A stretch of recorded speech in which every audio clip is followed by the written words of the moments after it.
Je suis le Dr Sawadgo Natirende.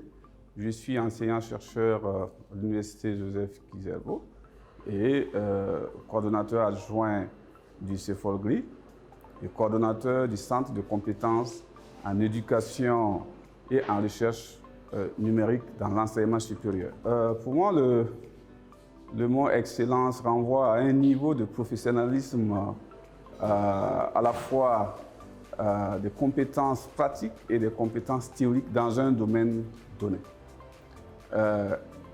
Pour moi, la contribution justement de l'éducation numérique à la recherche ou à l'édification de l'excellence est très importante parce que notre système éducatif a un certain nombre d'insuffisances, à la fois en termes d'équipement et d'infrastructure, mais aussi en termes d'enseignants.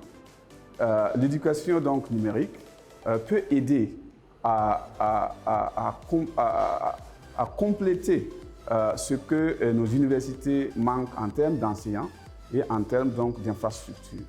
Par exemple, nous avons suivi cette formation. Les formateurs n'ont pas eu besoin de venir à l'Université Joseph Kizerbo, mais nous allons sortir munis donc d'un certain nombre de compétences qui autrement auraient été impossibles. Ce que je retiens de cette formation, c'est tout le processus pédagogique, en principe, devrait avoir un plan de sa mise en œuvre. Et l'un des aspects justement que je retiens de cette formation, c'est justement l'élaboration d'un document de conception pédagogique. Et ce document de conception pédagogique est comme une sorte de plan donc, de mise en œuvre de votre enseignement qui contient un certain nombre d'éléments qui autrement auraient resté implicites. Ce que j'ai aimé dans les ateliers en ligne, d'abord, c'est le dispositif en tant que tel, c'est-à-dire le fait que l'apprentissage en ligne puisse se faire de façon synchronique et asynchronique et constitue un élément important pour moi parce que ça me permet donc de m'organiser. En même temps, j'ai des interlocuteurs qui vont échanger avec moi à un moment donné en face à face ou en live. Ça, c'est très important. Deuxièmement, justement, les ateliers en ligne vous permettent aussi d'avoir accès au-delà donc des ressources mises à disposition par les facilitateurs, mais il y a des références sur d'autres ressources qui, bon, autrement, on n'aurait pas pu donc les avoir. Dans ce quatrième donc, atelier, ce que j'ai aimé, c'est d'abord le contact physique, puisque on l'avait, mais pas vraiment.